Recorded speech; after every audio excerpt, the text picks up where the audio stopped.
right, it is 7 o'clock. It looks like we've got a critical mass of participants coming in, so I'm going to kick us off. My name is Emily Innes. I'm Director of Planning for Harriman. We're the lead consultants for this planning project, the update to the Town of Scituate's Comprehensive Master Plan. We've been working with a fantastic committee. I'm also joined by colleagues from Howard Stein Hudson and FXM Associates, and welcome them here to help answer some of your questions. So we wanted to let you know that we are welcoming you to the 4th Public Forum for this update. We are super excited to be restarting the project after a break. We've all adjusted to new ways of doing things. And what we're doing today is an example of that. So this is a 2-part workshop.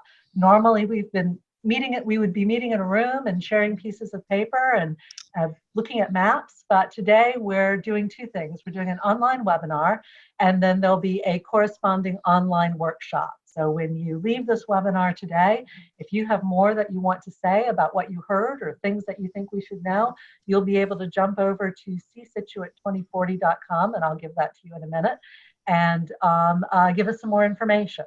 So looking forward to our conversation today. So the master plan, I just want to run through the introduction first and then talk to you a little bit about who's involved. So we are going to talk about the process after I introduce the members of the Master Plan Committee, a little bit about the previous forums that we've done, and then starting into the draft vision and goals, talk about how those were created. And then I am going to lay a whole bunch of data down on you. We're going to ask you about questions at key points, and then we're going to ask you to do a little thinking about overall scenarios for the town. And at 2 points, we'll have the opportunity for discussion, so we can hear your voices as well as see your votes in the poll. So the Master Plan Advisory Committee has a critical role in helping us, the consultant team, during this process. They provide feedback on draft materials and the draft plan. They're responsible for helping us with public engagement and bringing you all here tonight and to the previous forums. And so they've been fantastic to work with, both the members of the committee and the planning staff who have been helping us out. In addition, on the consultant team, as I mentioned, Harriman is the lead. FXM Associates is providing research and guidance on economic development, and HSH Associates is also providing research and guidance on circulation and infrastructure. So we began this process in 2019, the late summer of 2019, and started really the data collection process and kicked off the initial public forums throughout the early fall. We had planned to hold this final forum in March, but obviously COVID-19 and the response to that pandemic delayed the plan. So we are wrapping up the initial public forum or public engagement process today. And then once the draft plan comes out, there'll be a time period for public comment, and we'll probably have another chance to engage with you at that point. The intention is to finish the draft this fall and move into the approval process in the early part of next year. So I mentioned this 4th forum wraps this up. We had 3 earlier forums, one on overall visioning, and brought forward ideas from previous plans that were still relevant and how those fit into today's goals and concerns. At the 2nd forum, we talked about resilience. We built a large community map of areas of weakness and strength and what was threatened by sea level rise and flooding. And at the 3rd forum, we talked about how the community is likely to change based on demographics, market conditions, other things that were going on in terms of sort of the global arena, and looked at 4 specific areas, North Scituate, Greenbush, Downtown Harbor area, and Hammerock, to see how those might change over time. And the focus of today's forum is on managing change. So creating proactive tools for the town to address the change that we are aware is going to happen. And so to guide us, what we did was we created a draft vision and a series of goals. And what I'd like to do with you today is to share that draft vision, get your initial feedback on it by a quick poll for the vision and the goals. We're going to have a discussion on the vision and goals, relatively short, but still critically important. And then as you think about these going forward, please sign on to the online survey and give us additional information. I think one of the things that we're really hoping to hear from you tonight is that this draft vision and the goals that follow were created prior to the March workshop, which meant they were created prior to the COVID-19 pandemic, the economic fallout from that we are currently experiencing, and the calls for racial and social equity and justice. And so I think there's a lot of themes that have run through the past couple of months that may or may not change what you see in the vision and goals, and we would be delighted to hear more about what you think. So I'm going to give you a little bit of time to read this. I think we may have some people on the phone as well who may not be able to see this on their screen. So I'm going to ask your indulgence, and I'm going to read these slides to you. I promise I won't read every slide, but just to make sure that the people on the phone hear this. So for the draft vision, in 2040, Scituate is still known for its coastal charm and natural beauty. Visitors flock to the downtown harbor to patronize local eateries and small businesses while taking in the beautiful views and breathing the clean salt air. The town is financially stable and offers a good supply of affordable housing, making it a welcoming and accessible home to all who wish to live here. The town is continuing to mitigate and adapt to sea level rise by implementing both short and long-term solutions. Scituate has become more ecologically, economically, and socially resilient by addressing the town's needs for expanding the sewer system, protecting the town's drinking water supply, and protecting ecosystems by concentrating development in areas that have the least environmental impact to Scituate's forests and wetlands. Scituate is still a small town, but is continuing to evolve and strengthen its diverse tax base. Scituate is an inclusive and thriving community known for implementing innovative solutions for improving resilience in the face of significant challenges posed by sea level rise. Scituate in 2040 is prosperous and thriving while retaining its coastal identity and heritage valued by residents and visitors alike. So we want to take you to take a little bit of time. We're going to put up a poll now and ask for your gut reaction on how you think about this vision. And as I said, after we do the rest of the introduction of the goals, do a little gut check there. We're going to have an open discussion on this. So here is the poll. And please vote how you feel about it.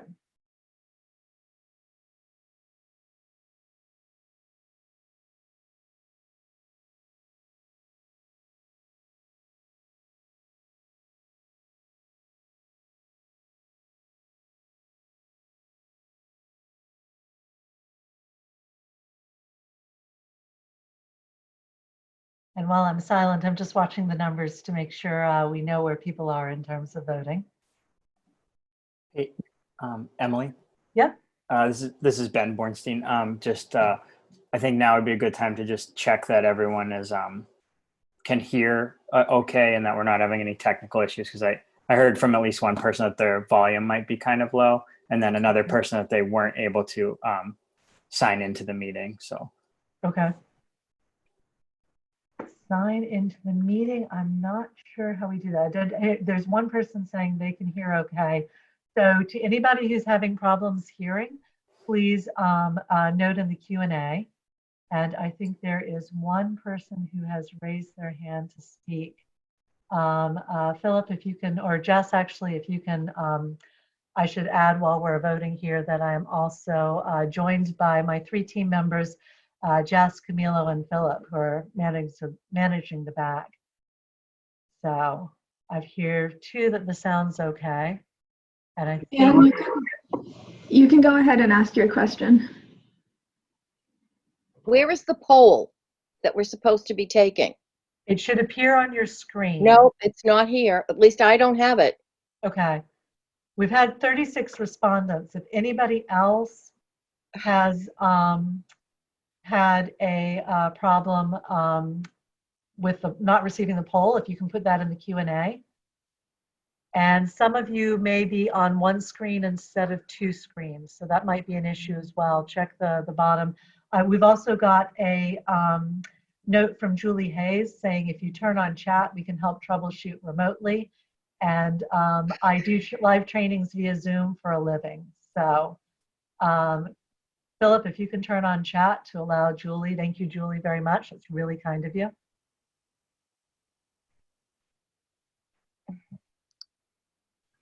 It seems like a few people aren't seeing the poll pop up. Okay. Maybe, you know what? Let me stop the share on my screen and that might allow it. Anybody else missing the poll? I can only see that it's in progress. I can't see the questions myself. So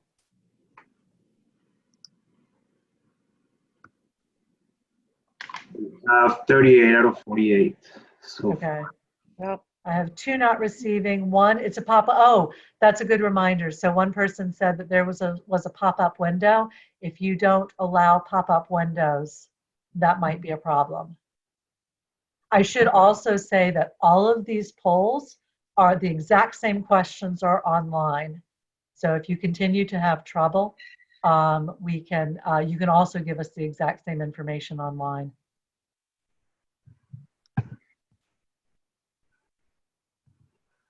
All right, why don't we end this poll for now, and then we'll see if people are still having trouble with the second poll that comes up.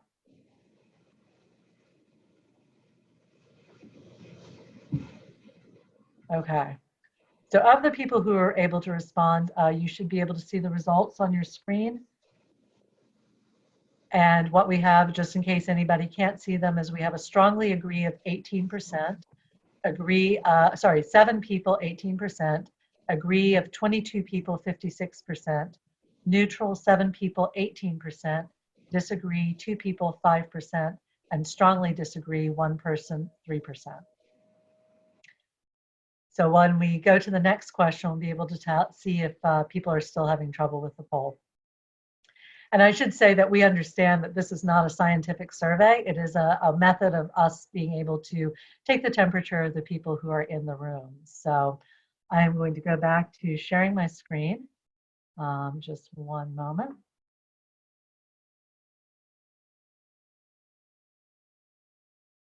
All right. So for the draft vision, we have 4 goals. So what we look at as the draft vision is the general statement that gives us an idea of the path that Scituate is headed down. That's what we want to see as in terms of a collective vision for the town.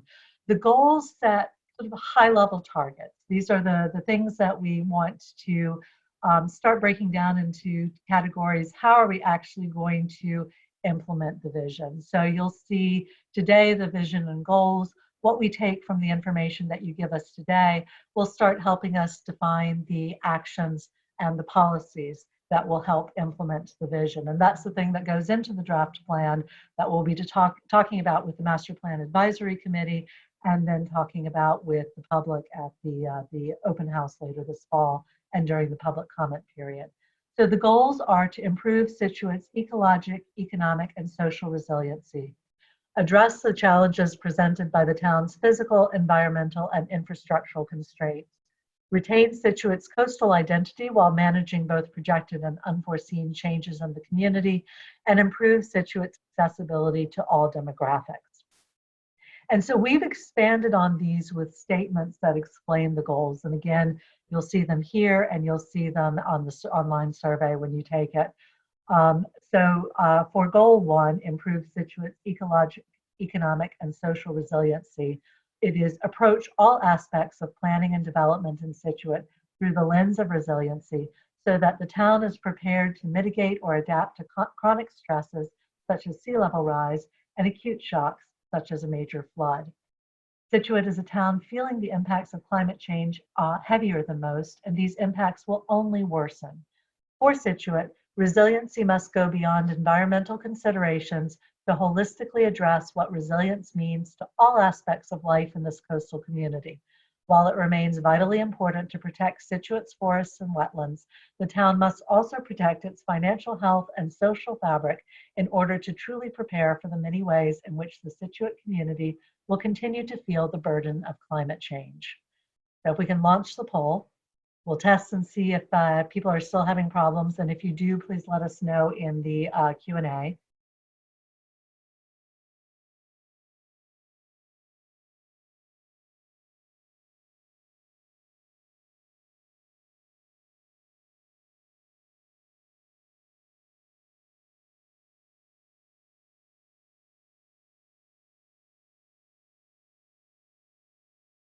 And if you do have, are still having problems, my apologies. We are finding that technology is great in allowing people to participate from wherever they are, but because you're relying on multiple systems, it doesn't always work perfectly. It's one of the reasons for having the online survey, is to allow people who can't access this to still have their voices heard.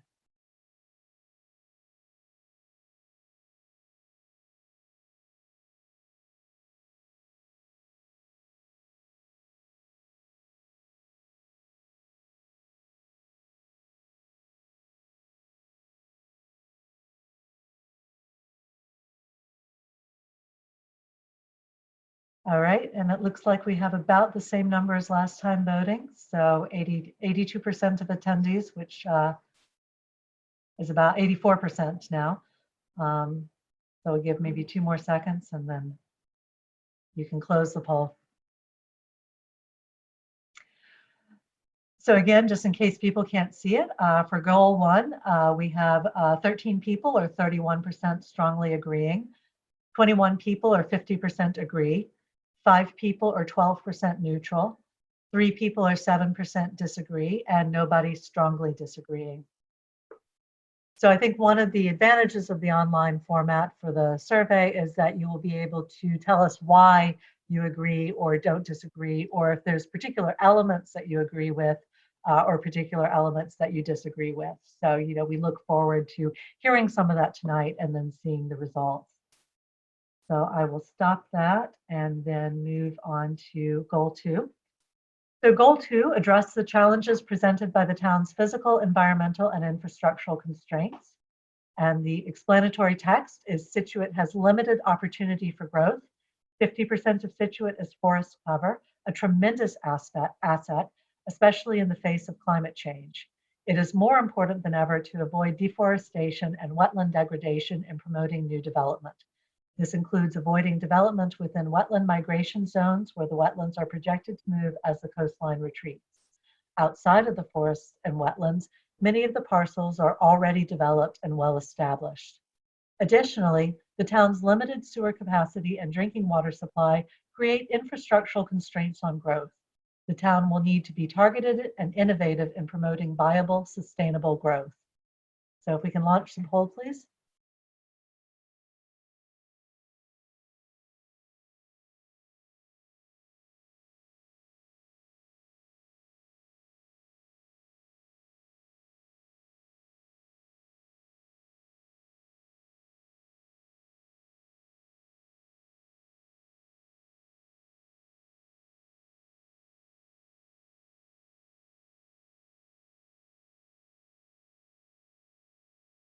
All right, we have almost the same number. I think there's one more outlier. All right, that's great. That is there, so we can end the polling there. So unsurprisingly, I think on this one, because this was a theme that ran through many of the previous planning efforts, we have strongly agree 26 or 62%, which has been our highest so far, agree 13 or 31%, neutral 1, 2%, disagree 2 or 5%, and no strongly disagrees. So if we can stop sharing those results. And I'll move on to goal 3. So goal 3, retain Scituate's coastal identity while managing both projected and unforeseen changes in the community. Demographic and physical changes are inevitably coming to Scituate. In order to maintain and enhance the quality of life for the community in the wake of these changes, the town should protect and enhance the qualities that attracted residents and businesses there in the first place. Scituate is cherished for its natural beauty, coastal charm, and close-knit community. The town must strive to protect this identity and heritage while adapting to a rewoven social and urban fabric. And if we can launch the poll.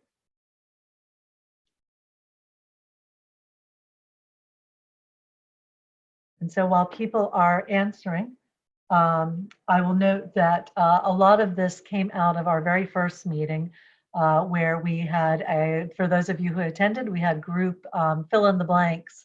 And it was striking to us how many of the tables had the same keywords, especially around the idea of the coast as a major asset to be protected.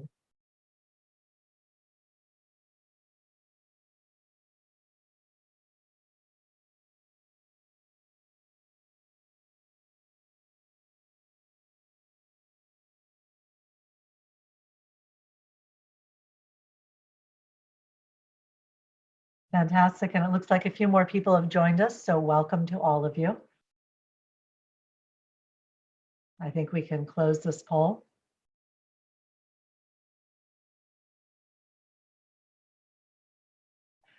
So for goal 3, strongly agree, 16 people or 34%, agree 22 people or 47%, neutral 6 people, 13%, disagree 2 people, 4%, and strongly disagree 1 person at 2%. So we can stop sharing those results. And we're going to move to goal 4. Improve Situate's accessibility to all demographics. Scituate should strive to diversify housing options to meet the needs of all income levels and age groups so that it becomes accessible to all who wish to call Scituate home. As age demographics shift, the town will need to provide adequate opportunities to age in place, as well as create new opportunities for the working class to put down roots in Scituate and contribute to the vibrancy of the community. So again, please launch the poll.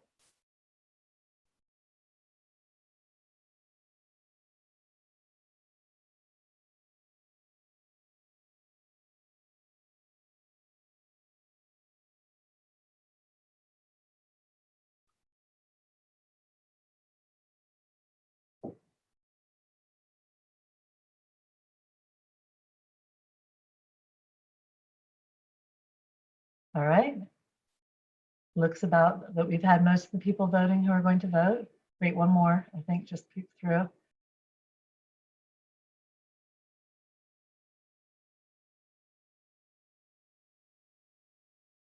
All right, that's looking pretty steady. You can close the poll. So for goal 4, we have strongly agree 19 people or 41%, agree 16 people 35%, neutral 7 people or 15%, disagree 3 people or 7%, and strongly disagree 1 person or 2%. So you can stop sharing those results. So again, as I said, this was a way of capturing your temperature. For some of you, this is the first time you've seen the goals. A few of you may have taken the March poll that we had launched in lieu of the workshop, so you may have seen them before. We are looking forward to your comments online, but we are also looking forward to hearing from you now. So if you would like to speak, you have 2 options. You can either put your questions in the Q&A, and I'm going to stop sharing my screen for, actually, I'll leave it up so you can see the description here of what to do. So you can either put your questions in the Q&A or you can raise your hand. I have Jess monitoring the one and I have Philip monitoring the other. So we're going to take about 20 minutes for this session and just have a quick discussion. If we end earlier, that's fine. If we have more people wanting to speak than we have time, we're having a second open discussion at the end of the next part of the workshop. So don't feel that your voice won't be heard. There is another opportunity. So if anybody would like to make a statement on the vision and goals or ask some more questions about how we got to them, feel free to do that now. We have Bethany Grant has her hand up. So Bethany, I'm going to allow you to talk now and you can unmute yourself. Bethany, welcome. I think you're still muted though.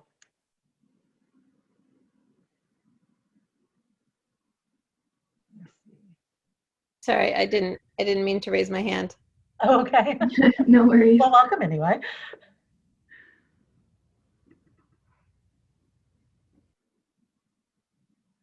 Anybody else with questions at this point? Either raised hands or? So we have a comment from Mary from the Q&A. She says, I would like to see some home building that is more realistic for first-time home buyers instead of large home builders. That is an excellent question and in fact, or an excellent comment. And in fact, housing is one of the things that we're going to discuss next. So we're looking forward to hearing your reaction to some of the things we're talking about there. Really helpful. Anyone else? Sage Belver just raised their hand, so I'm allowing you to talk and you can unmute yourself, Sage. Welcome, Sage. Hi, I'm with Sage. This is her husband, John, and our daughter, Cleo. I'm asking about issues related to food. and growing of food, and how the town can participate in a closed loop system of growing more food and keep it within the town and community. Excellent. That's a really intriguing idea. I think one of the conversations we were having with the Master Plan Advisory Committee at our last meeting was access to more local things, and a closed loop system of food would certainly be one of those pieces. So we'll take that into consideration as we're developing the next steps. Thank you for that comment. The next raised hand is Mark Fenton, allowing you to talk, and you can unmute yourself. Hi, thanks. I like the strength of the kind of language that's in the four goals. I like that they're somewhat challenging. You know, that they acknowledge pretty explicitly the challenges we face. And I also think that Johnny's recommendation, what he just said, aligns very well when we talk about land use and controlling development and protecting space. You know, keeping land under agricultural use, even though it's small parcels and very distributed, there are still some historically farmed parcels, as you guys know, if you've looked at the maps, that would fit well with our goals, our stated goals here, right, of keeping them there. But you're going to have to create zoning protection. I mean, the real challenge is then doing the ordinance and making sure that, you know, you hold the line on that if that's really an intended goal of the community. But I just wanted to sort of support how some of the language you guys created that I think shows the strength of the feeling in the community around some of these concerns. Thank you, Mark. And that's a good point on zoning. One of the things that we're going to be talking today is what tools does the town actually have to implement some of these options. And so when we get to that point, I'm going to ask you to think about those tools as you think about your responses to some of the things that we're saying. So thank you for bringing that up. Thank you, Mark. I don't see any. Sorry, go ahead. No, I was just going to ask anyone else. Yeah, I don't see any more raised hands. I'm going to hand it over to Philip because it looks like the Q&A is getting pretty active. So we have 8 questions or comments in the Q&A. So the first one's from Lauren. What was the number of developable but undeveloped lots used in your calculation of Scituate's growth potential? So that's an excellent question. I do not have the number offhand. We will have to get back to you on that. And I think one of the things that we can certainly do is anything we can't answer in this meeting, we can post the answers to the questions on the website where everything else for this meeting is posted. So we'll make sure to do that.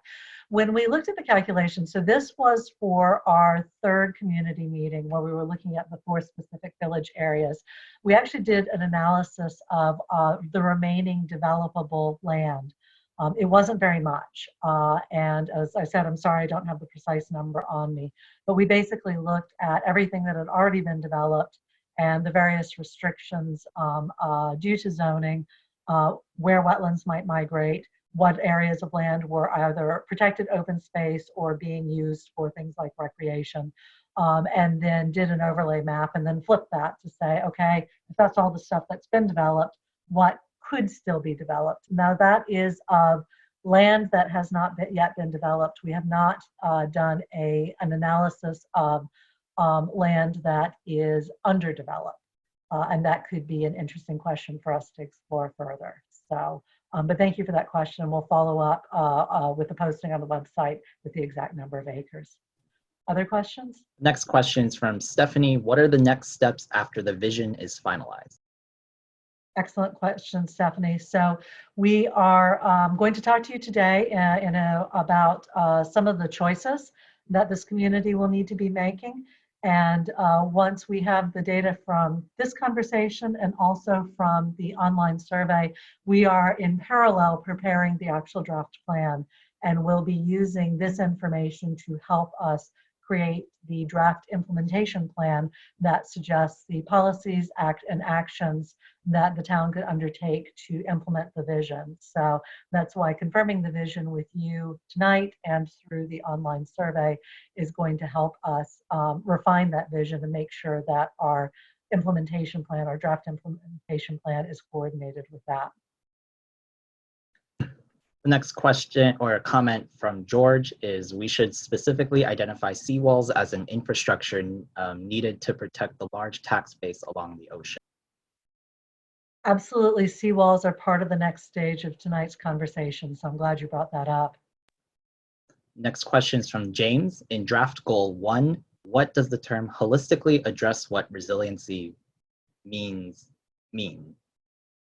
Excellent question. So one of the things that we talked about with the Master Plan Update Committee early on, and one of the things that attracted us to thinking about Scituate and how to update its comprehensive plan was this idea of looking at resiliency in terms of the entire town, not just the seawalls, as critical as looking at sea level rise is for Scituate, and it is probably the most critical thing in terms of impact along your coastline, but also how do you think about economic resiliency in terms of your tax base, in terms of the types of businesses you have in town, in terms of the types of housing you have in town, and where people can live in relation to where they work or where they buy things and where they congregate. It's also thinking about resiliency in terms of social resiliency. So what is the social network and how do they interact with each other? And I think one of the questions the Master Plan Committee had for us as we re-kicked this effort off after the pandemic was there have been a lot of changes in the last few months. And we're finding, not just with Scituate, but with all our clients, that the changes we've seen in the impacts of the last few months have called out areas in which communities are weak in terms of their social network. And if you think of where we gather and how we're gathering now, so the resiliency of, for example, having enough space so that our restaurants can actually serve people takeout or serve people outside, and what happens in the winter months to that, having enough space for people to get outdoor recreation and be able to be socially distant. It's thinking about not just how the lessons of the pandemic help us in the future, but how we think about any stress or shock, how the town can respond environmentally, economically, and socially. So that's a long-winded way of saying we're looking at the entire town and not just the coastline. The next comment from Mary is, I believe that all areas of the world are affected by climate change, not just the coast. We just happen to see the impact on the coast quicker and more dramatically. Excellent comment, and we're going to be talking about your inland areas. I should say that there have, and I'm sure many of you know this already, there have been 2 parallel planning processes to this. One has been looking at the downtown and the harbor, roughly for the timeline of the year 2050. One has been looking at the coastline for the year 2070. We wanted to make sure that we were incorporating their suggestions, their recommendations, so that we could start to think about what happens now for those longer term periods. But we also wanted to be the ones that took a look at the impacts of climate change on the inland area. We'll talk a little bit about the fact that and we have talked in the past about Scituate's level of forest and its infrastructure that will be impacted by climate change, just as the sea has. I think the sea and the storms that come from it are so dramatic that it captures a lot of attention. What we see in our forests and our wetlands is changing a little bit more gradually, but it's also critically important to discuss. So we'll be doing that a little bit later in the presentation. So Lauren has a question. How do the goals allow for other cultures to come to Scituate besides, in quote, charming coastal town, end quote, characteristics? So I think that is an excellent question. And we were kind of expecting that to be higher on the radar than it was in when we first put this on here, just because of, again, the events of the last few months, and especially the call for racial equity and social equity and social justice. So I think that's something where we'd be interested in hearing more. Certainly the ability to make housing more affordable in Scituate, to think about different ways of working and living in Scituate, to think about ways of making it a welcoming community to all ages, all races, all levels of disability, all income levels.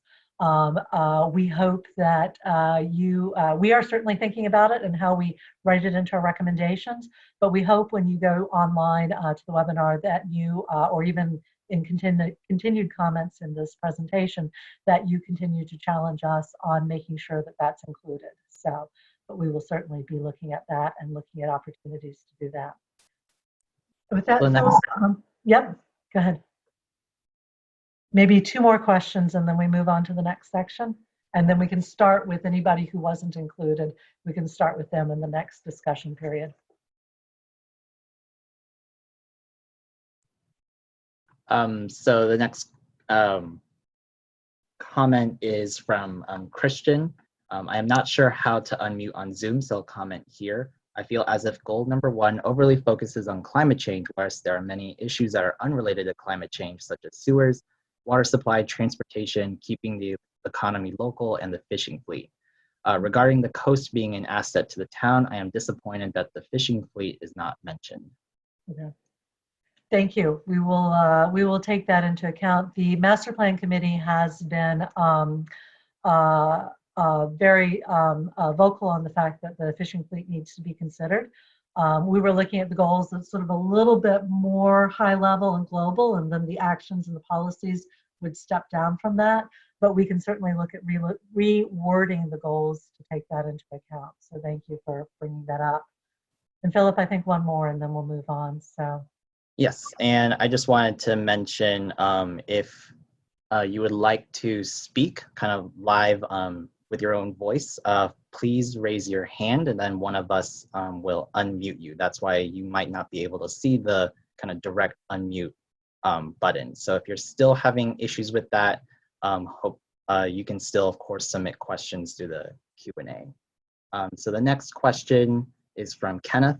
I did not take part in earlier workshops, but how do we reconcile growth in housing when we simply don't seem to have the water and sewer capacity to handle more people?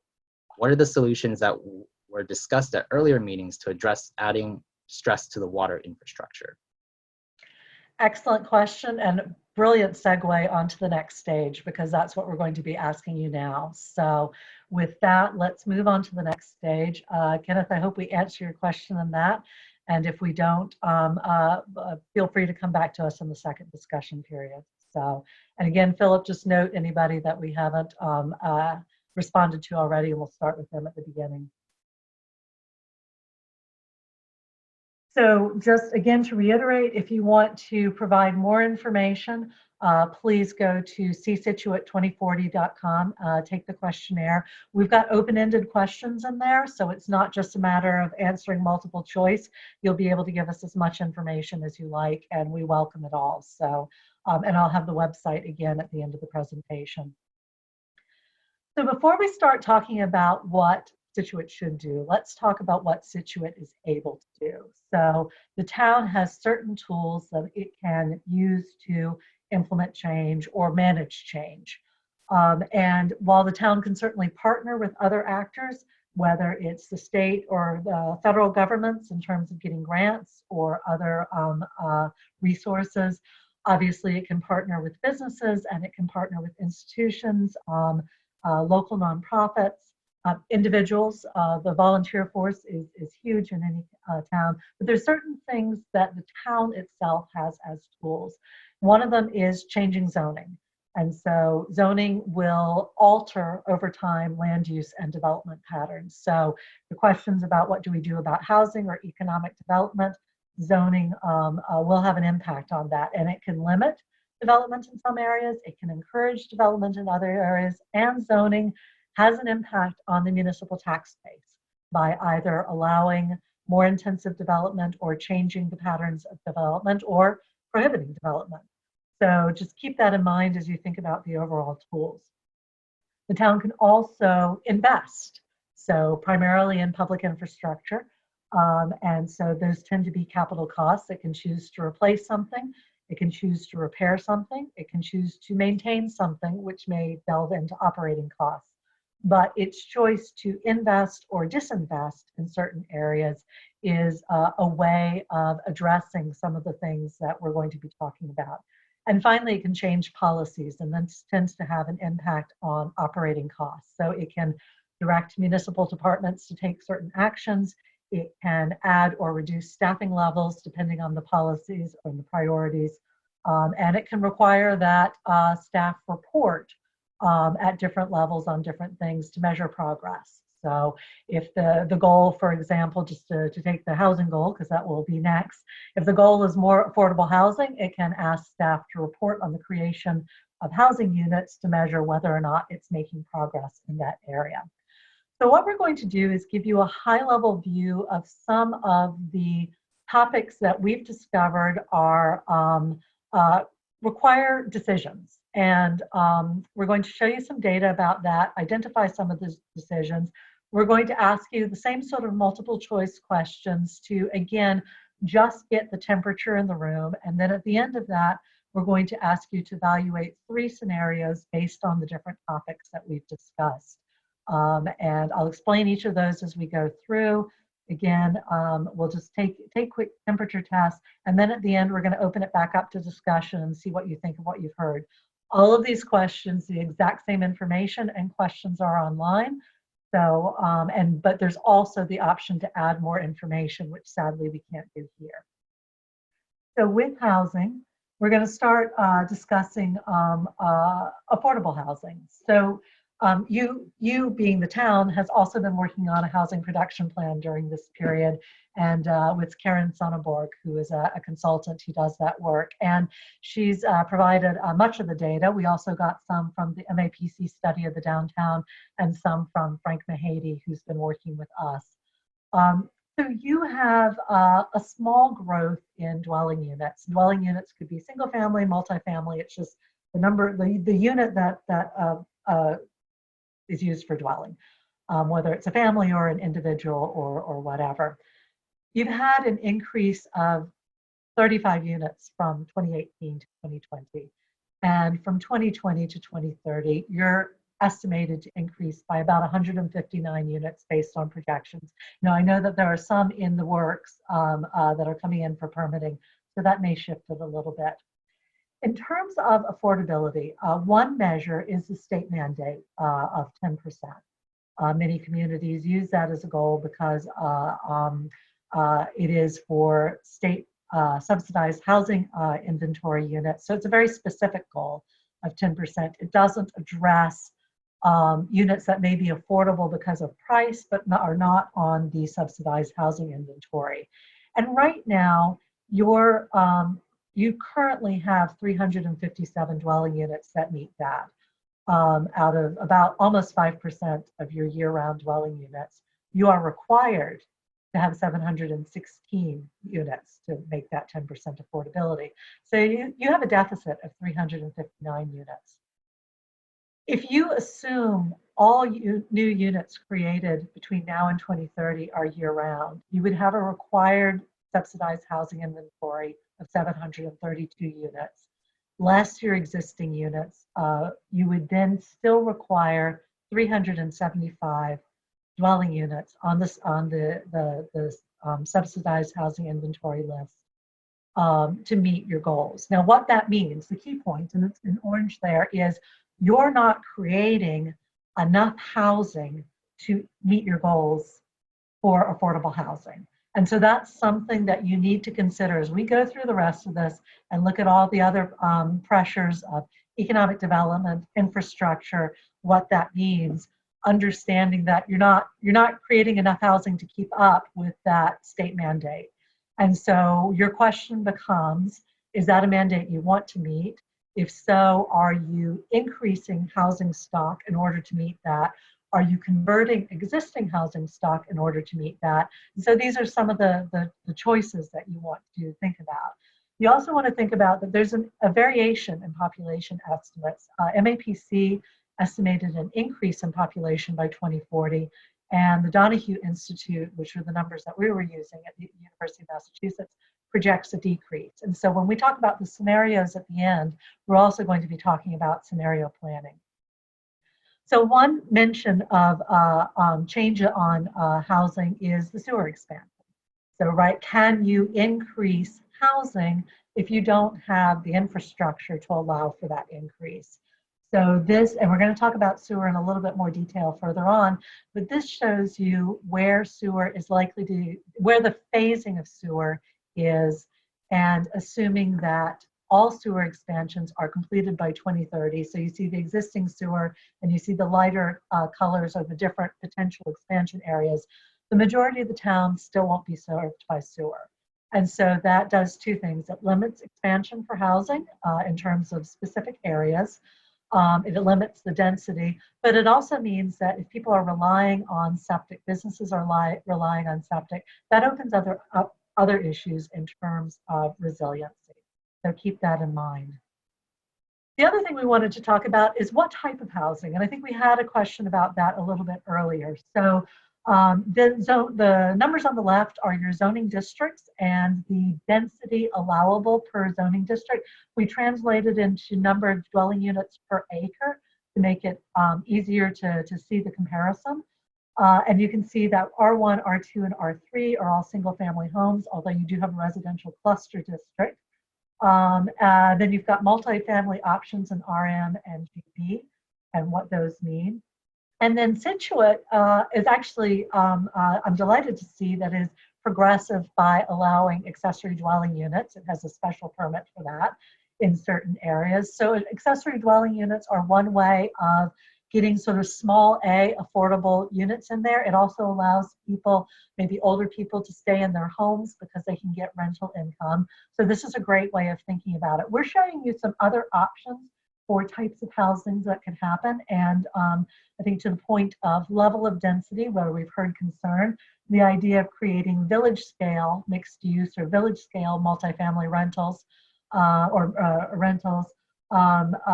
to fit in with your current context of how buildings have developed over time. So the first set of questions we're going to ask you, and you're going to see that I'm going to explain that before the poll comes up, but we're looking at three different scenarios: reinventing Scituate, defending Scituate, and scaling Scituate down. And so reinventing is the highest increase in population. It assumes an increase in population. Defend, and that comes out of the idea of climate resiliency, but defend is assuming that Scituate maintains its current population. And scaling down assumes that Scituate's population will go down. And so you'll see each of these choices in front of you are based on that assumption. And then when we get into the end and look at the scenarios, you'll see how the assumptions for the different elements work together into three different scenarios. So let's see how you feel about reinventing, defending, or scaling down.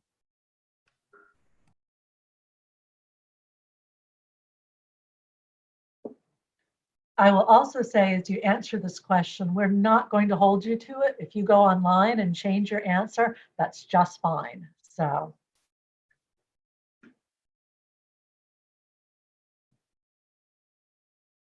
let's see, a few people haven't yet voted.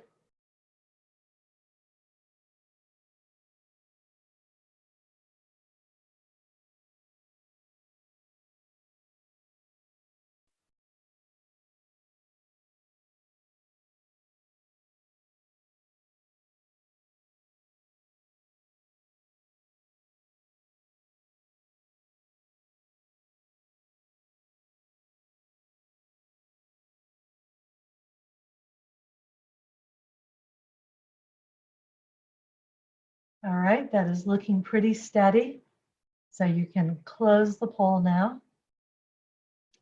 So far, our majority is defend, 22 people, 51%, with reinvent at 18 people, 42%, and scale down, 3 people, 7%. So you can stop sharing those results. And we will move on to economic development. So this tends to go with housing. And we thought about economic development in a couple of different ways. Obviously, our third forum, which looked at the 4 village districts, what could happen there. We also started to think about it in terms of what we saw as a result of the pandemic and the threat to restaurant and retail. In talking with Frank, the idea that those would be impacted for quite some time probably the next few years. And discussions among ourselves as the consultant team with Master Plan Committee of what else could be activating uses. And by activating uses, we mean ground floor uses that give people in the downtowns a sense that things are happening, things are going on, really attracts pedestrians to the area. So you have a number of different uses. Microbrewery, which is a very popular one, is by right or special permit, depending on where it is. Thinking about jobs in these village areas. So whether it's carpenter, cabinet maker, people making things in Scituate, people who have trades, those are by right in most districts. Light manufacturing, which a brewery could fall under that, commercial bakery, assembly of components, but at a small scale, not at the sort of large factory noxious uses that we think of in the past. Office buildings. We've also been seeing more and more communities allowing artists or creative uses, co-working, makerspace, food production, to get back to the idea of a closed food system. So thinking about these as possible uses in the downtown and how to adjust the zoning to allow for that. And by downtown, I should say in your village centers. So here's a picture of the village centers, Hummerock down here, the downtown, North Scituate, and Greenbush. This is overlaid with some of the sea level rise information. And as I said, the maps are all in a PDF, so you can really zoom into those online. Our pre-COVID estimates looked at about a commercial demand of around 100,000 square feet based on employment projections. And a lot of that, half that would be in healthcare, given the population that we're seeing. An office demand of about 30,000 square feet. And a retail gap analysis, which I am going to explain, and I know Frank will be happy to answer questions on later on time, but a retail gap analysis is essentially a snapshot in time of the retail demand across certain categories. And so we were seeing, again, pre-COVID, a certain amount of demand. I think that almost nobody now is making projections for the next few years, but it certainly suggests that these villages could become real centers of growth. We heard from the Master Plan Committee the idea of making sure that these centers also served as neighborhood services so that people could walk or bike. And we're going to talk about connections to those. You can see some of them here in the map, the green being existing sidewalks and the red being proposed sidewalks. So we'll talk about that. So again, reinvent, defend, scale down. Reinventing being sort of a higher level of economic development where attracting businesses to the area, more innovation, promoting, we're seeing that there's likely to be a shift in people remote working or working from home maybe a few days a week and then commuting a few days a week. So providing spaces for them to do that, providing businesses that serve them. Defending is we're going to grow existing businesses, but maybe not reaching out to newer businesses. Again, all three scenarios have promoting that idea of remote working, co-working, working from home. And scaling down is focusing on existing business sectors, but primarily the local services, the restaurants, the businesses that are here and supporting them. So if we can have the poll, that would be great.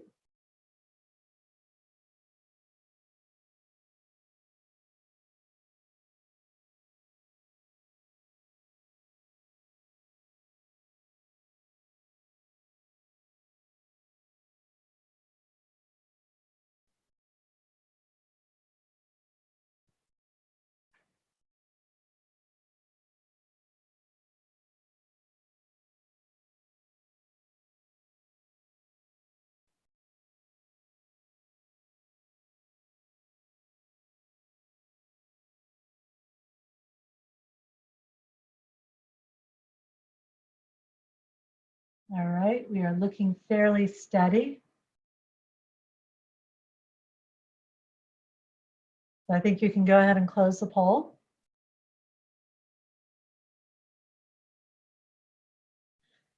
All right, so we are seeing a clear preference for reinvent with 82% or 30 people responding, 4 people or 10% for defend, and 3 people or 8% for scaling down.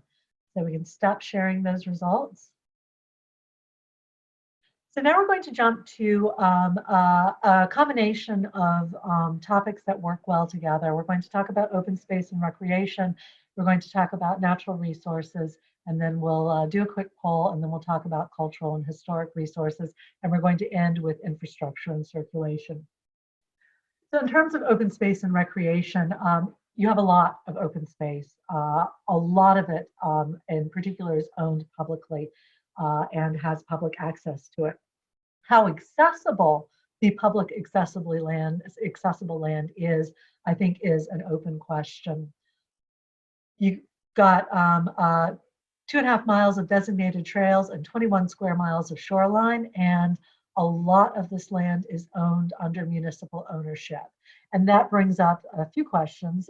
One is, of course, we mentioned accessibility, but also this idea of how is the town maintaining that land? How is the town protecting that land?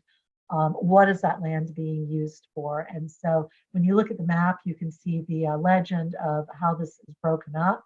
You can also see here, we've done a little graph. So the majority of it is protected or conservation acreage, including separately calculated the water supply and protection area. And then you have quite a bit that is designated for recreation and conservation.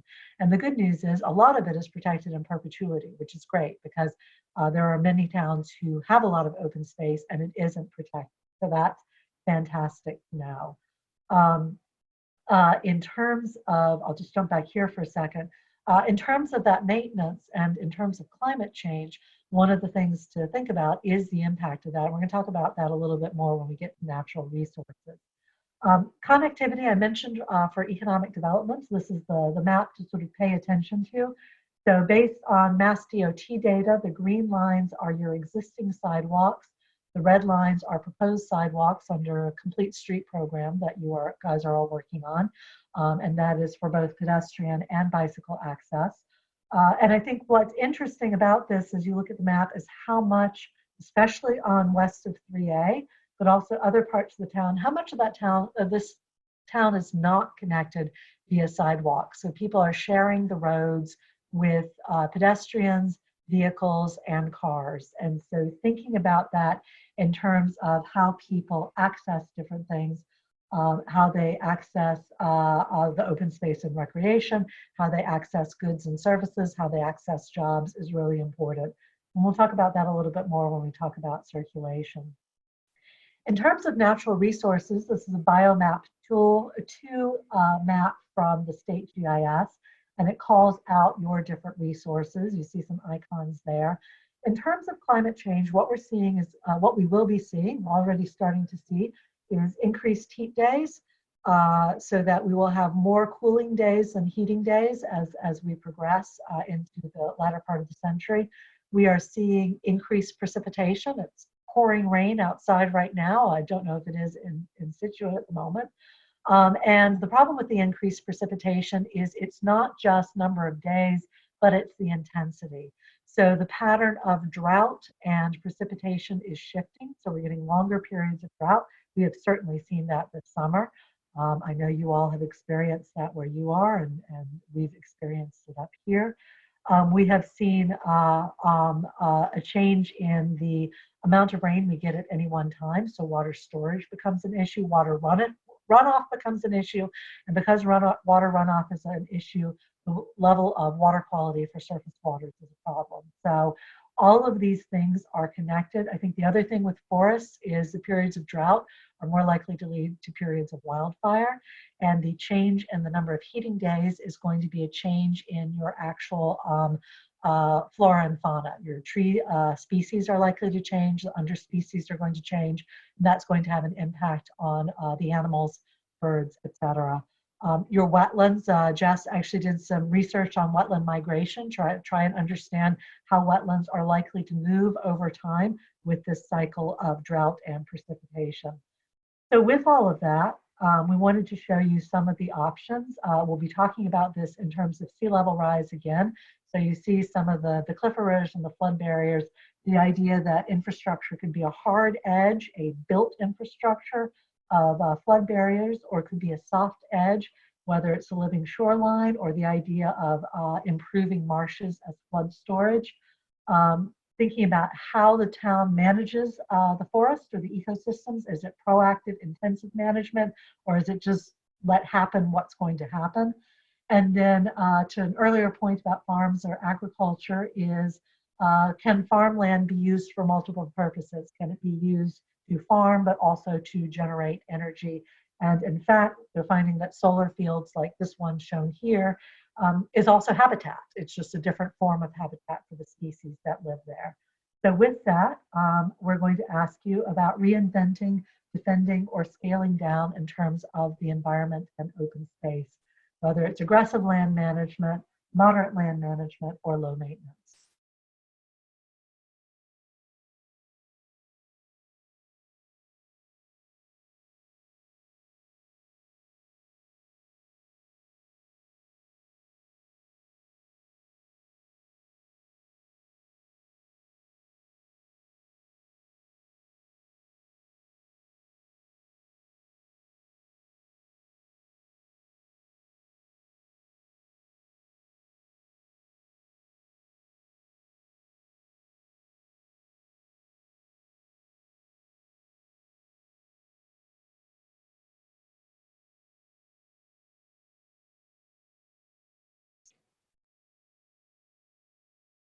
All right, it looks like we're holding about steady. So if you want to close the poll, oh, there's one more, two more. All right, and if you put yours in at the last minute and we closed too soon, I'm sorry. So reinventing, 60% or 24 people, defend 13 people, 33%, and a few for scale down, 3 or 8%. You can stop that share. So this is the last two sections of data coming up. A quick one on cultural and historic resources. Scituate is an old town. It has a lot of older buildings. Not all of them are registered, and not all old buildings need to be saved. But it's important to understand that the older buildings, the historic buildings, the street patterns around them, they contribute to Scituate's cultural and historic identity.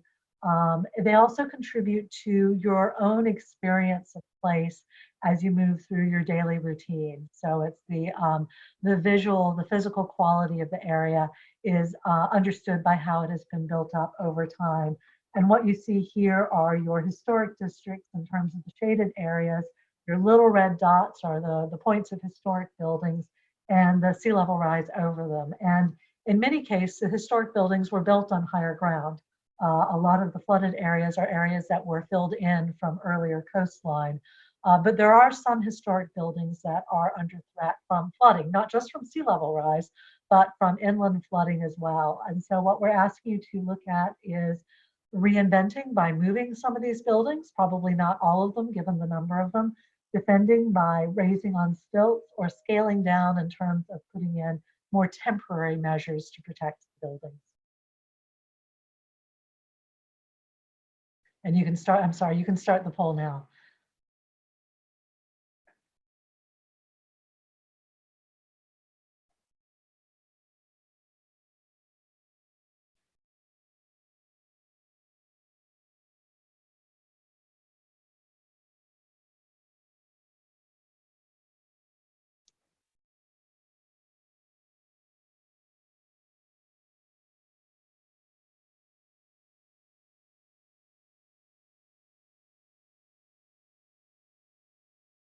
Just give a few more seconds.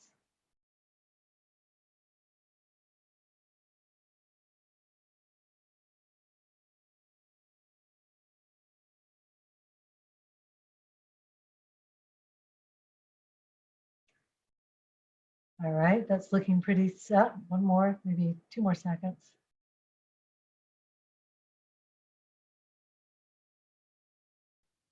All right, that's looking pretty steady.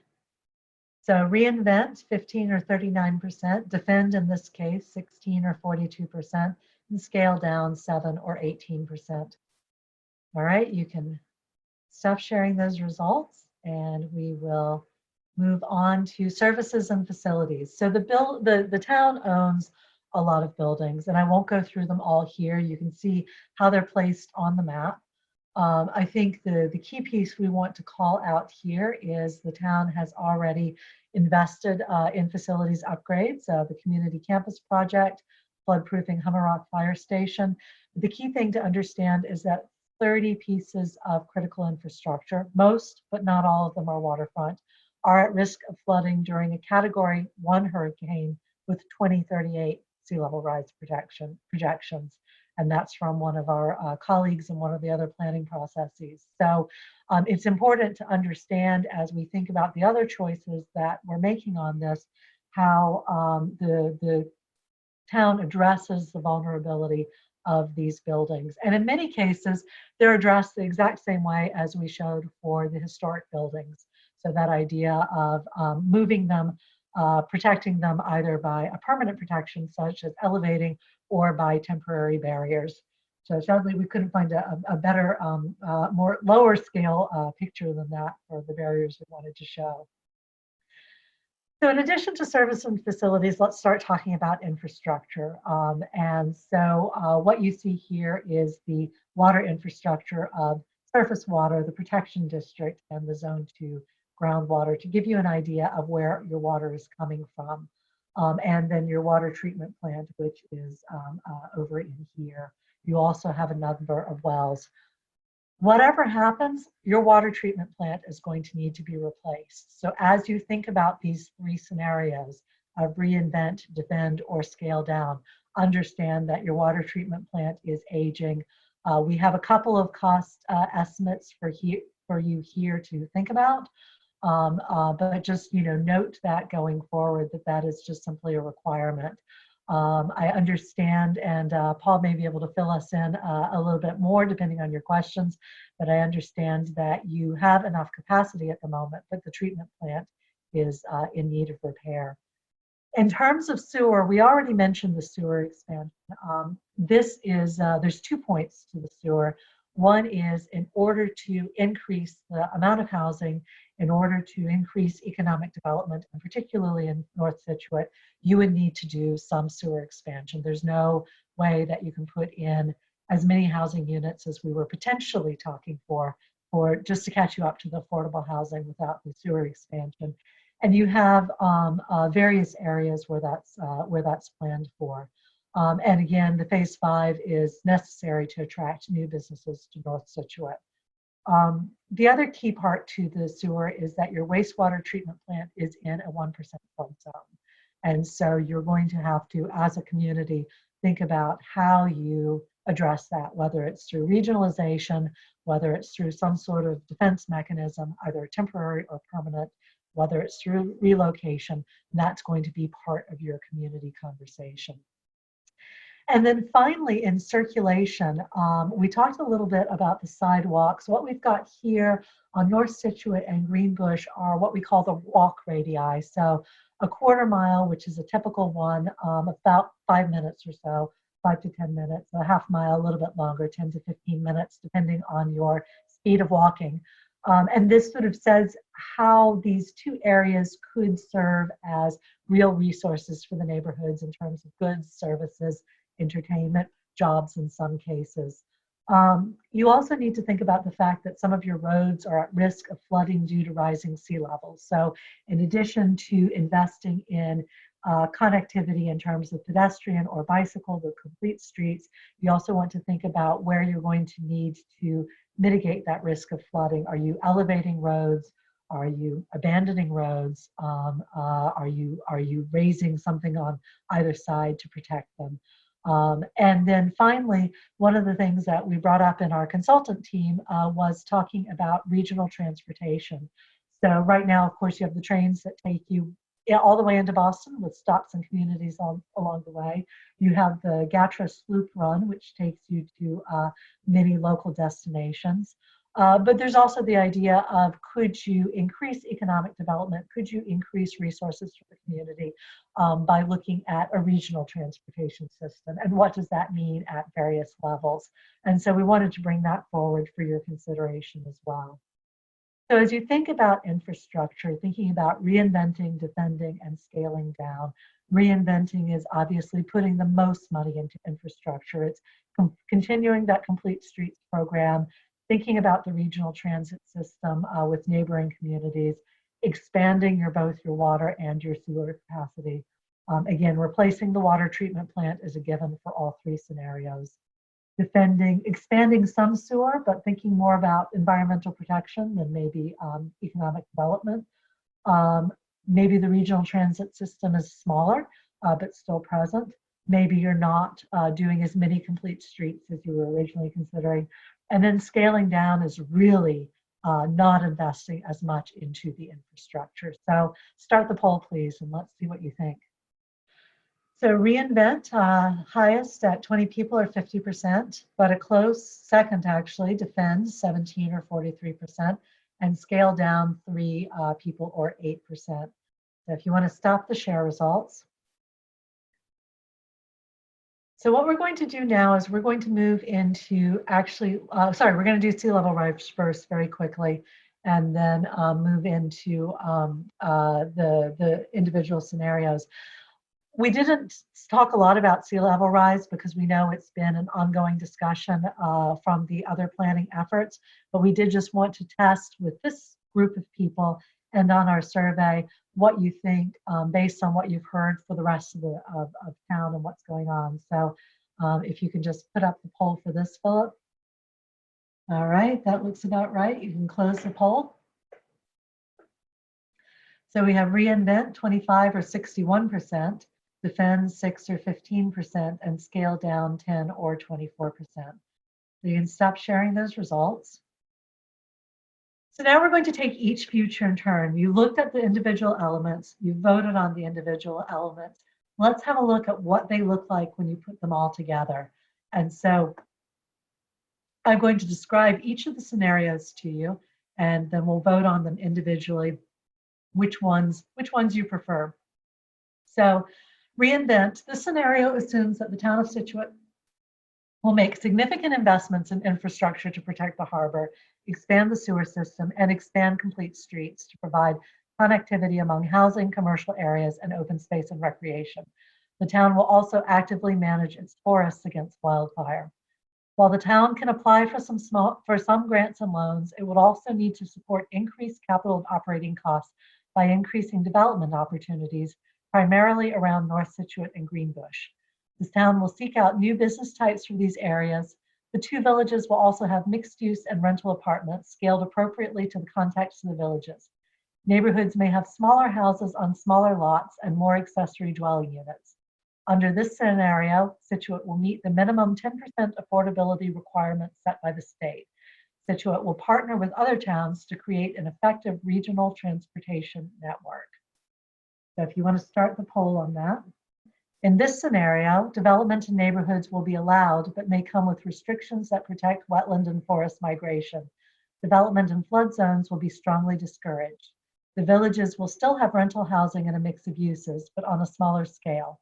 Affordability targets will be less than the 10% minimum. Economic development will focus on strengthening and expanding existing businesses such as healthcare. Seawalls and other infrastructure will be repaired and maintained, but over time, living shorelines will replace walls as the town acquires houses in danger of continual flooding and installs soft infrastructure to absorb and release floodwaters. Investment in other infrastructure will focus on repairs with some replacement. Investment in complete streets and regional transit will be lower. The upgrade to the sewer system will not include all phases. Land management of open space will be less intense. And then finally, on scale down, in this scenario, the town will downsize to match a decreasing population. Infrastructure investment will focus on repairs and land management will be minimal. Without sewer expansion, North Scituate and other areas will need to rely on other waste management technologies to support development, and such development will be limited. New development may be prohibited from areas subject to flooding. Economic development will grow over time, but at a slower rate. As seawalls fail, the town will retreat from the shoreline, or it may protect the shoreline only at strategic points. The lack of growth will require the town to make hard choices about the services it provides and future capital investments because its revenue will come from a smaller population.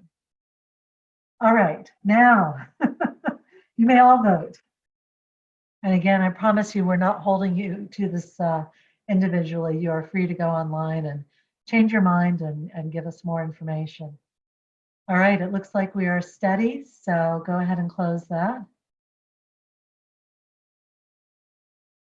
So we have a majority for reinvent, 26 people, 68%, defend, 11 people, 29%, and scale down, 1 person for 3%. And you can stop sharing those results. So we're going to move back into the discussion for the remainder of our time, and we'll, be here for as long as you want to talk, within reason, possibly not till midnight. But I just wanted to say that obviously this is not every single scenario that can happen. It's also not every single choice. What we wanted to do was really try and group the choices or the things that you need to think about in ways that meant that you were thinking about the entire town as a whole. So what we're looking for is obviously your comments, your questions. We'll answer what we can. If not, we'll make sure that we answer them within the next week and post that to the website. And certainly, please go online. If there were parts of the scenario that you liked and other parts that you didn't like, or you question why they were put together, please put that on the online as well so we can capture that information. It also gives you a chance to think about it. The online survey will be open until November 3rd, so there's plenty of time to go in, think about what you've heard tonight, and give us your responses. We're looking forward to hearing them. So with that, I'm going to throw that back open. Philip, why don't we start with the people who didn't get a chance to ask their questions last time, and then we can move on from that. All right. So Mary has a comment, I think, about the sea level rise options. She says that I think all 3 options should be used for managed sea level response. Absolutely. And I think too, whether it's the historic homes, or historic buildings, the facilities, the sea level rise, those options are also appropriate at different points, at different places for different purposes. Again, we simplified this for the purposes of an online webinar, but you're absolutely right. All of them can be tools. So thank you for that. Scott has a question about roads. He says, I have not heard anything about the roads. They are undersized for the traffic we have now. How is it going to support a reinvent program? Our traffic, while it meets state guidelines, is becoming heavy for the small, narrow roads we have. Right. So with that, I'm going to turn it over to Paul. Let me stop. Can you hear me if I just speak right now? Yes. Okay. Thanks, Scott. I think that's a really good point. I think that, one of the things that we will tackle is looking at maybe key areas where there's major congestion points that can be addressed. It's kind of hard to keep it open to all potential roadway projects. So I think any suggestions people have for areas to look at would be welcome. I think another factor that's really seeing a lot of support from state programs and federal programs is giving people options to driving. So looking at ways to encourage better bicycle and pedestrian connectivity. And I think that really can help, especially when you're bringing a network together, filling in some of the gaps and things there.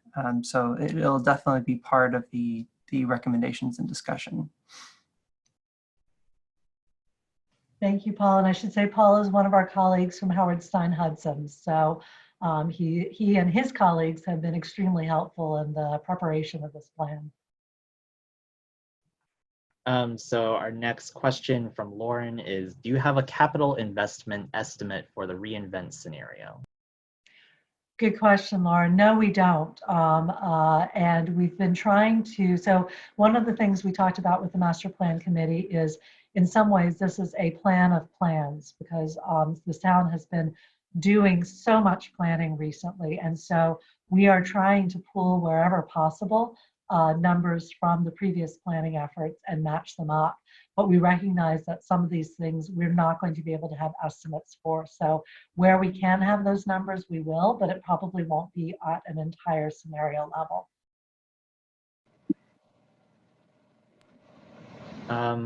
Lauren has a suggestion for Traffic problems make more roads one way. All right, thank you. We'll take that under consideration and talk with our colleagues at HSH. George's question is, could you define your sea level rise assumptions over the next 20 years and the probability percentage of your answer? So Jess, do you want to take the sea level rise? Jess is one of the urban designer planners at Harriman, and she's been responsible for keeping track of that as we work our way through the topic. So Jess?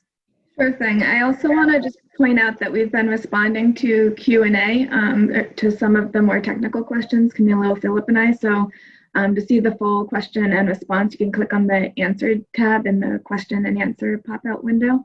So to get back to your question about the sea level rise assumption, so we got the data using the National Oceanographic Administration data and the Surging Seas Climate Risk Zone Map Calculator. So they look at 3 scenarios. There's a scenario where we, as a global society, don't make drastic carbon cuts. There's one where we make moderate cuts and one where we make extreme cuts to carbon emissions. So this affects the timeline of when these different scenarios are going to happen. So we looked at mapping the 1 foot, the 5 foot, and the 10-foot sea level rise inundation zones. So what this means is that we're not looking at a daily inundation level, at 5 feet for maybe 100 years or so, but that could happen during a storm in the next year. So understanding when the different, when it's likely to happen as a storm, once or twice a year versus when it's happening every day, depends on these different carbon cut scenarios. So we, in the legend for the maps, which you can download the maps and kind of zoom in and look closer at areas, and that has the full legend, which explains kind of the breakdown and timeline of these different projections. Thank you, Jess. And just to add to that, as Jess said, all of the maps that we showed today are online so that as a separate PDF, so you can zoom into them. If you have any more questions, please let us know after you've had a chance to experience them. Next question. We also have a hand up. I don't know if we want to take a quick break from the Q&A to answer. Yeah, let's do the hands. Thank you, Jess. And then okay, we'll so switch back to Q&A. Bruce Arbany, I'm allowing you to talk and you can unmute yourself.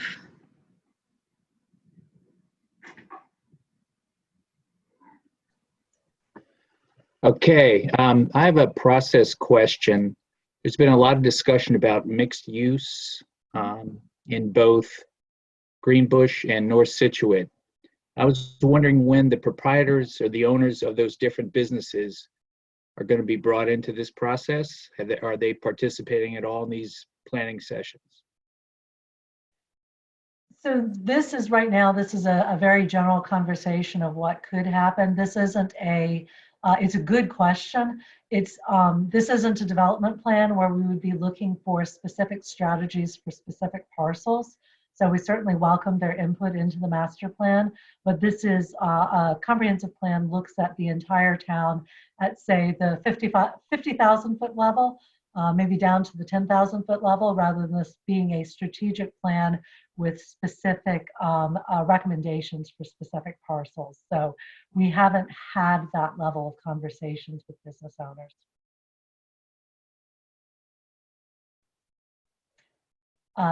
Philip, you want to go back to the Q&A? Yes. So Bethany has a question. It seems that the difference between defend and reinvent is funding requirements. How will this plan include a specific trade-off and/or support if it represents a tax increase and/or some significant economic development in our town centers? So that's one of the next steps that we need to look at. Typically, we try to include funding sources. So certainly for some of the strategies, sea level rise is one of them, there may be grants available. We would also be looking at, we mentioned economic development as a possibility for complete streets. There may also be grants available. We'll be talking to Paul and his team about what those grants are. So we do our best, again, remembering that this is a 50,000 foot view, but we do our best to locate sources of revenue beyond the tax base to help the town implement some of these strategies. The next comment is from Mark. He says, full agreement with Paul. There's a great risk to increasing roadway sizes for occasionally peak loads, is that you would dramatically increase speeds. We should instead be focused on building a multimodal system that actually improves our mode split. More kids walking to school, more commuters walking, biking, and taking the sloop bus to the train, etc. Paul, do you have anything you'd like to add to that, or? No, thanks. Sure, Thanks yeah. for the comment. Okay, great. Thank you. Thank you very much.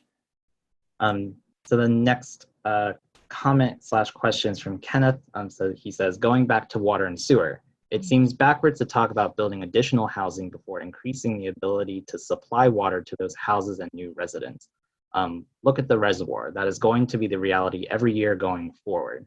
Clean water is essential and we don't have it now. How can we think about growth without solving for water first? That's an excellent point. Paul, I don't know if you want to talk about any of the stuff that HSH has discussed on this, but I think in terms of phasing, that's one of the questions that we're going to have as we pull the recommendations together. I agree that it's silly to say build X number of units of housing when the sewer is not in place to do that. I did note as we were preparing for this presentation, we're obviously doing a news search to just see what was going on. And I did see that Scituate had been called out for having issues with the water because of the drought. And so your point is a valid one. And I think that's where looking at when certain interventions take place, when certain investments take place, relative to when development will take place. Now that we're getting this information back from you and from the survey, that will allow us to target a little bit more our recommendations on the phasing, and then do a gut check with town staff on what they see and with the master plan committee before bringing it back to the public for further discussion. So thank you for bringing that up. So I'm going to go answer or read out loud the comment from Peggy, and then we're going to go to Mary, who has her hand up. So Peggy had a question earlier about strategies to think about power and resiliency and how to prevent, have a bit more kind of resilience around keeping power to the areas. So in her follow-up comment, she mentions it'll be essential to ensure uninterrupted power and Wi-Fi access for continued business growth. I like the idea of microgrids and more aggressive tree/line maintenance programs. We should also strive for more independence from outside electric companies.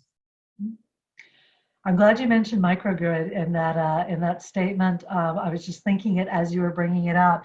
Yes, so I think power is an excellent point, especially as the you have a huge tree canopy, which is a major asset for you. But winter storms, we talked about the more intense precipitation that would include heavier, wetter snows as well, likely to bring that down. So I think microgrids are a great alternative. You mentioned Wi-Fi, and one of the things that we've been hearing from the different communities that we're working in is that internet access has been more and more critical for keeping communication when we're all working from home, participating in public meetings from home. So whether it's a public community Wi-Fi, community-wide Wi-Fi, whether it's increasing broadband access to people of all incomes and ensuring that they have the training and the technology, we're finding certainly that the population that are able to attend meetings like this tend to skew younger. Because older people do have, although many of them have learned how to Zoom with their grandchildren, traditionally older people have not had the same access to this type of technology. So I think there's some interesting shifts there to consider in terms of resiliency for both power and broadband access. And as you say, both of them are critical for economic development. So thank you for that comment. So I think we have Mary.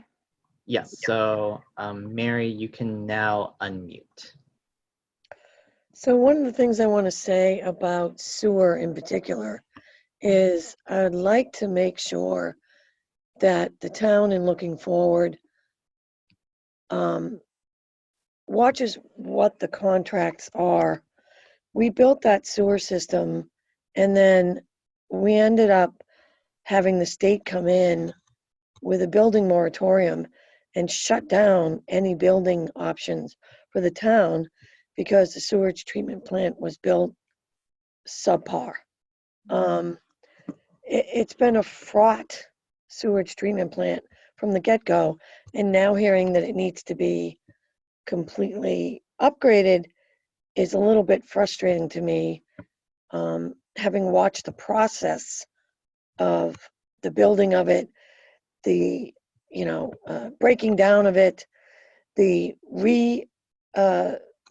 designing it, and now it needs to be upgraded. So that would be my advice. When we pick a contractor, make sure they know what they're doing and that we really have some expertise on what the system is going to look like down the road. Great. Thank you very much, Mary. We appreciate that, and we'll take that into consideration as we look further into the recommendations for sewer and other infrastructure. Appreciate that comment. So I just want to do a gut check here. It's 8:36. I know we had a few technical difficulties at the beginning.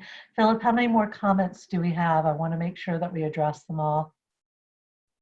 We have currently, now we have 4 open questions or Q&A things. So Scott is clarifying on a few kind of specific numbers. I'm just going to read it. There are over 400 building permits for new buildings now. Seaside Village is 150 units. Stocks Bridge is 50 or 60. The one on 3A is 70, etc. This is more than you list for the whole decade. So we based a lot of the housing numbers on the housing plan, just because we're coordinating with a lot of the plans. So we'll be sure to just double check all the numbers and make sure they all line up. So thank you. Yes, The next comment is, I think, referring to one of the earlier questions, just an agreement on the statement about water issues from Freya. The next question is from Mark. Do you have examples or experience with policy approaches to increasing affordable housing units through conversion of existing stock? ADUs or additional dwelling units are one example, but that still adds units. Given the concern about water and sewer capacity and the stated desire to increase affordability, diversity, and the welcoming nature of the community, converting some of these existing housing stocks would be a powerful approach. Are there zoning ordinance examples? So yes, the answer to that is yes. We have seen the ability for, say, a larger house to be converted into condominiums or rental units. Obviously, whether that house is on sewer and if it is on septic, what its septic is becomes an issue there, but that is one way of doing it. You mentioned ADUs. There's building smaller cottage clusters, which is obviously a development or redevelopment of land rather than converting existing houses. So we will look at the options from a regulatory standpoint as well as from a policy standpoint. But I think that's an excellent question about how to use what you already have to address some of the housing needs. So, and to Philip's point earlier, we were aware that there are units permitted. As I said, we were using projections rather than actual numbers, but we will be including the actual numbers permitted in our final draft, so that we're at least up to date to the point of writing the draft. All right, Philip? Okay, so sorry, there was a question, but Sorry, I just answered it in the Q&A in the written form, if you want to view an answer. It was,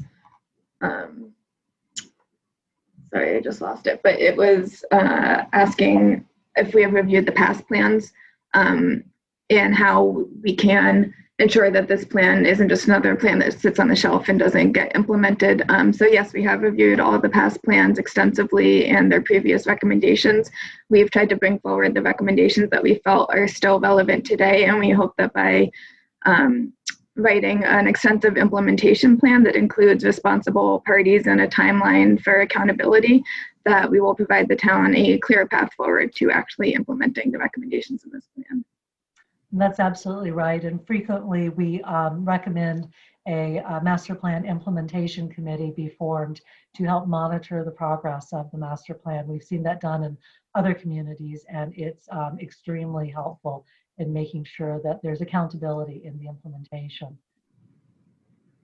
So I'm assuming that's the last of the questions. I am going to just share my screen for next steps here and just show you that here is the website again. So if you go to Scituate24d.com and scroll down, you'll see a discussion of the meeting, and there's a link to the meeting page where the PDF, the survey, and this presentation, so the MAPS PDF, the survey, and this presentation. And what we'll be doing is we will be posting the video that we're doing now tomorrow. And I understand this video will also go on your cable so that people who were not able to see this today will be able to watch the video in full. We're planning to present the draft plan to the committee in October and just get their initial reaction. This survey again is open to, this online workshop is open to November 3rd.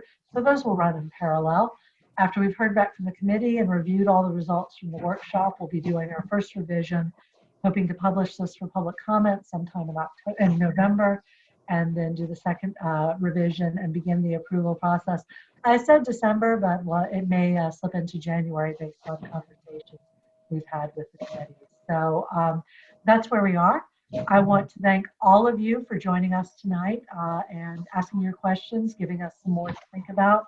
We look forward to further comments from you through the format of the questionnaire.